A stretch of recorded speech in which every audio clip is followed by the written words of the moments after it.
লখিমপুৰ বঙালমৰা পুলিচে গোপন সূত্ৰৰ প্ৰমখেদি এখন টেংকাৰৰ ভিতৰৰ পৰা উদ্ধাৰ কৰে 22টা চুৰি গৰু। উল্লেখযোগ্য যে 17 ফেব্ৰুৱাৰী তাৰিখে 22টা চুৰি গৰু ধৰিবলৈ সক্ষম হয় আৰক্ষী। অন্যহাতে আগতেও কেইবাটাও গৰু উদ্ধাৰ কৰিবলৈ সক্ষম হয় আৰক্ষী। টেংকাৰৰ ভিতৰত জব্দ কৰা 22টা গৰুৰ লগতে মুঠ 65টা চুৰি গৰু বঙালমৰা আৰক্ষীয়ে উদ্ধাৰ কৰিবলৈ সক্ষম হয়।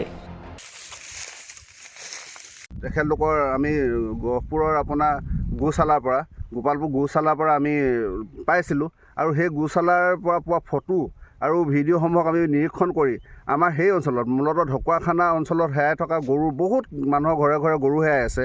এই গৰুবিলাকৰ দুই এটা ফুটেজ আমি পাবলৈ সক্ষম হওঁ। এই সন্দৰ্ভতে আমি আজি এই স্থানত এই গোপালপুৰ গোশালাত আহি আমি উপস্থিত হ'লোহি। আমি তেখেতৰ গৰু হেৰুৱা ব্যক্তি এজনকো লৈ আহিছোঁ। তেখেতে নিজৰ গৰু চিনাক্তকৰণ কৰিছে আৰু এইটো তেখেতৰ গৰু বুলি তেখেতে দাবী কৰিছে। আচল কথাটো হ'ল ঢকুৱাখানা সমজিলাৰ অন্তৰ্গত মূলতঃ সমগ্ৰ আমাৰ লখিমপুৰ জিলাখনতে এই ধৰণৰ মানুহৰ গোহালিৰ পৰা সপ্তাহত প্ৰত্যেকখন গাঁৱতে গৰু হেৰুওৱা ধৰণৰ কাৰ্য কিছুমান কণ্টিনিউকৈ সংগ্ৰহ হৈ আছে।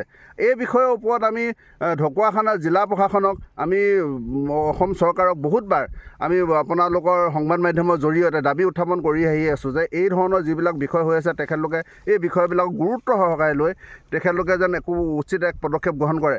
কিন্তু আজি কোবতে আমি তেনেকুৱা ধৰণৰ একো পদক্ষেপ চৰকাৰে লোৱা আমি দেখিবলৈ পোৱা নাই। আচলতে এই চৰকাৰখনে বৰভাৱে কোৱা শুনো যে তেখেতলোকে গো মাতা মানে সকলো দিশতে গো মাতা একদম মানে গৰুক লৈ তেখেতলোকে যে পূজা অৰ্চনা গোবৰ মূত্ৰলৈকে তেখেতলোকে একেবাৰে কিবা কৰে। কিন্তু তৎসত্ত্বেও এই সময়ত মানুহৰ গৃহস্থৰ গোহালিত গধূলি সময়ত বন্ধা গৰুটোক ৰাতিপুৱা পাবনে নাপায় এই ধৰণৰ সংশয় এক পৰিৱেশৰ মাজত দিন অতিবাহিত কৰি আছে গৰুপালকসকলে। গতিকে লৈ আমি আজি এই স্থানৰ পৰা আমি দাবী উত্থাপন কৰিছোঁ যাতে এনেকুৱা ধৰণৰ কাৰ্যবিলাক ৰোধৰ ক্ষেত্ৰত চৰকাৰে কঠোৰ সিদ্ধান্ত এটা গ্ৰহণ কৰক। অন্যথা আমি আৰু এটা কথা ক'ব খুজিছোঁ, এই ধৰণৰ গৰু চুৰিৰ ক্ষেত্ৰৰ লগত জড়িত যিকোনো ব্যক্তিক যদি কিবা প্ৰকাৰে আমাৰ হাতত পৰে আমি কিন্তু তেখেতলোকক আইনৰ হাতত অৰ্পণ নকৰিম। চিধা কথাটো আমি হৈছে ৰাজহুৱাভাৱে তেখেতলোকৰ ওপৰত কিন্তু বিহিত ব্যৱস্থা গ্ৰহণ কৰিম। আমাৰ চবতকৈ ডাঙৰ কথাটো হৈছে কি এই ধৰণৰ যে গৰু চুৰি হৈ আছে এই গৰু চুৰি হোৱাৰ পাছত ব্যক্তিসকলে থানাত গৈ তেখেতলোকৰ মানে গৰু চুৰি সন্দৰ্ভত FIR পৰ্যন্ত নিদিয়া হৈছে। মানে কাৰণটো তেখেতলোকৰ এই প্ৰশাসনৰ ওপৰতো বিশ্বাস নোহোৱা ধৰণৰ এক মানে ঘটনা সংঘটিত হৈ আছে। গতিকেলৈ ৰাইজেও প্ৰশাসনৰ ওপৰত চৰকাৰৰ ওপৰত বিশ্বাস নকৰা হৈ গৈছে আৰু সেই হেতুকে চাগে থানাত গৈ তেওঁলোকে হেৰুৱা গৰুৰ ওপৰত FIR পৰ্যন্ত নিদিয়ে। আমি এতিয়া যিমানখিনি মানে তথ্য পালোঁ ইয়াতে পোৱা গৰুৰ তেখেতলোকৰ আমি গৰুবিলাকৰ যেতিয়া আমি চাৰ্কুলেশ্যন কৰিছিলোঁ মানুহবিলাকৰ ওচৰত হেৰুৱা মানুহবিলাকৰ ওচৰলৈকে আমি ফুটেজ ভিডিঅ'সহ পঠাইছিলোঁ। তেখেতলোকে চিনাক্তকৰণ কৰি পিনে আমাক কিন্তু দিছে এইটো মোৰ গৰু হয়। কিন্তু এতিয়া কি প্ৰচিডিঅ'ৰ থ্ৰুৱেদি তেখেতলোকে ল'ব লাগিব আৰু এই ক্ষেত্ৰত বৰ জটিলতা যেন নকৰি যিসকল মানুহৰ গৰু হেৰাইছে তেখেতলোকে উভতাই পোৱাৰ ক্ষেত্ৰত যাতে চৰকাৰে এক পদক্ষেপ লৈ প্ৰশাসনে এক পদক্ষেপ লৈ সহজভাৱে পোৱা এক ব্যৱস্থা কৰক। গতিকেলৈ এখেতলোকৰ নিচিনা একোজন ব্যক্তি গৰুটো হেৰুৱা খবৰটো পায়ো তেখেতলৈ আহিবৰ কাৰণে তেখেতে অৰ্থনৈতিকভাৱে মানে সক্ষম নহয়। আমি উদ্যোগ লৈ তেখেতক আমি লৈ আহিছোঁ চিনাক্তকৰণৰ কাৰণে। গতিকেলৈ আমি বিনম্ৰভাৱে এই চৰকাৰক দাবী জনাওঁ, বহুত ভদ্ৰতাৰে কৈ আছোঁ। গতিকেলৈ পৰিৱেশটো দেশত যে আইন শৃংখলা এটা পৰিৱেশ আছে পৰিৱেশটো বৰ্তাই ৰাখক।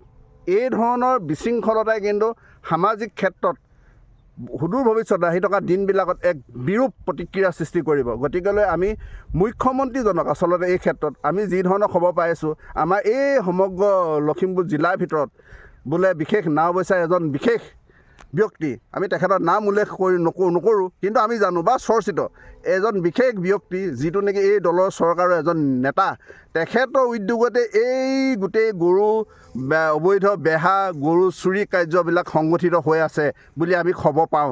গতিকেলৈ আমি চৰকাৰক মুখ্যমন্ত্ৰীক সক্ৰিয় মুখ্যমন্ত্ৰী বুলি কোৱা এই মুখ্যমন্ত্ৰীজনক আমি দাবী উত্থাপন কৰিছোঁ। গতিকেলৈ তেখেতৰ যদি সঁচাকৈ সক্ৰিয়তা আছে তেখেতে এই কৰ্মক্ষেত্ৰত প্ৰমাণ কৰক, আমি তাকে ক'লোঁ। গতিকেলৈ এই ধৰণৰ গৰু চুৰিক আমি যদি পাওঁ কোনোবা ক্ষেত্ৰত জড়িত ব্যক্তিক যদি আমি পাওঁ আমি সদৌ অসম আহোম বা লখিমপুৰ জিলা সমিতিৰ ফালৰ পৰা স্পষ্টকৈ কৈছোঁ আমি আইনৰ ওচৰলৈকে তেখেতলোকক অৰ্পণ নকৰোঁ, ৰাজহুৱাভাৱে আমি বিহিত ব্যৱস্থা গ্ৰহণ কৰিম। ধন্যবাদ। উল্লেখযোগ্য যে গৰুবিলাক আমাৰ ঢকুৱাখানা ঘিলামৰা অঞ্চলৰ ভিতৰতেই সকলো হোৱাৰ ৯৯% সম্ভাৱনা। এই মন্তব্য সদৌ অসম আহোম সভা লখিমপুৰ জিলাৰ সাধাৰণ সম্পাদক সুৰজ বৰুৱাৰ। Jintu কোচৰ report, news now.